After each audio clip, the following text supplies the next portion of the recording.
નમસ્કાર. ચાલો આજે પશુપાલકો માટેની એક એવી સરળ ગાઈડ પર નજર કરીએ જે દૂધ ઉત્પાદન વધારવામાં ખરેખર મદદરૂપ થઈ શકે છે. તો સૌથી મોટો સવાલ એ જ છે કે ભાઈ પશુઓની સારી સંભાળ રાખીને દૂધનું ઉત્પાદન વધારવું કઈ રીતે, એ પણ કોઈ મોટી ઝંઝટ વગર. ચાલો આજે આનો જ જવાબ શોધીએ. અને સારી વાત એ છે કે આનો જવાબ બહુ જ સીધો સાદો છે. બસ 3 મુખ્ય બાબતો પર જ બધો આધાર છે. આમાં કંઈ મોટું વિજ્ઞાન નથી, ફક્ત સાચી રીત અપનાવવાની છે. તો એ 3 પાયા કયા છે? પહેલું, પશુઓ માટે યોગ્ય ખોરાક. બીજું, પાણીનું મહત્વ. અને ત્રીજું, એક પાક્કી દિનચર્યા. બસ આ 3 બાબતો પર જ આપણે ઊંડાણમાં વાત કરીશું. તો ચાલો સૌથી પહેલા અને સૌથી અગત્યના મુદ્દાથી શરૂઆત કરીએ. યોગ્ય ખોરાક. પશુનું સ્વાસ્થ્ય અને દૂધ ઉત્પાદન બંનેનો પાયો પોષણ પર ટકેલો છે. અને ખાસ કરીને શિયાળામાં તો આનું ધ્યાન રાખવું બહુ જ જરૂરી છે. જો ગાય હોય કે ભેંસ, એમના સંતુલિત આહારમાં આ 3 વસ્તુઓ તો હોવી જ જોઈએ. લીલો ચારો એમને તાકાત આપે છે. સૂકું ઘાસ પાચન માટે ખૂબ જરૂરી છે. અને હા, મિનરલ મિક્સચર એ શરીરને જરૂરી નાના નાના પોષક તત્વો પૂરા પાડે છે.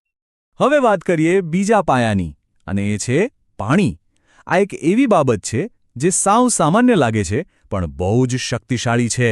ઘણીવાર આ નાની વાત પર ધ્યાન નથી જતું. એક વાત ગાંઠ બાંધી લેવા જેવી છે. જેટલું મહત્વ આપણે ખોરાકને આપીએ છીએ ને, એટલું જ મહત્વ સ્વચ્છ અને તાજા પાણીને આપવું પડે. એનાથી દૂધની માત્રા તો વધે જ છે, પણ ગુણવત્તા પણ સુધરે છે. તો કેટલી વાર દિવસમાં ઓછામાં ઓછું 3 થી 4 વખત તો પશુને ચોખ્ખું પાણી મળવું જ જોઈએ. લાગે નાની વાત, પણ આ એક ફેરફાર જ દૂધ ઉત્પાદનમાં મોટો ફરક લાવી શકે છે. સાચે જ. સારું, ખોરાક અને પાણીની વાત તો થઈ ગઈ. હવે આવે છે આપણો ત્રીજો અને છેલ્લો પાયો, એક પાક્કી દિનચર્યા. ખબર છે, પશુઓને નિયમિતતા બહુ જ ગમે છે. એમના માટે સમયનું પાલન કરવું એ સફળતાની ચાવી છે. આ વાક્ય બધું જ કહી દે છે. દરરોજ સમયસર દોહન કરવાથી દૂધમાં વધારો થાય છે. આનાથી સીધો અને સ્પષ્ટ શું હોઈ શકે?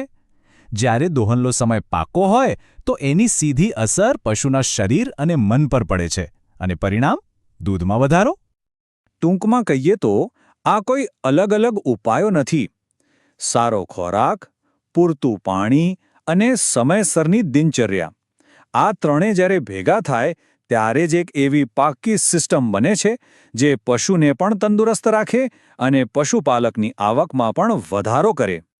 હવે આ બધી માહિતી જાણી લીધા પછી એક ખૂબ જ મહત્વની વાત આવે છે, અને એ છે જ્ઞાનની વહેંચણી. કારણ કે સાચી માહિતી એકબીજા સુધી પહોંચે તો આખા સમુદાયનો વિકાસ થાય. એટલે એક નાનકડી વિનંતી છે. જો આ વાતો કામની લાગી હોય તો આસપાસના બીજા પશુપાલક મિત્રો સાથે પણ જરૂર શેર કરજો. કારણ કે જ્ઞાન વહેંચવાથી જ વધે છે અને આપણે સૌ સાથે મળીને આગળ વધી શકીએ. તું જતા જતા બસ એક સવાલ મનમાં રાખજો. આ જે 3 બાબતો આપણે જોઈ, ખોરાક, પાણી અને દિનચર્યા, એમાંથી એવી કઈ એક નાની વસ્તુ છે જે આવતીકાલથી જ શરૂ કરીને મોટો ફરક લાવી શકાય? આના પર જરૂર વિચારજો.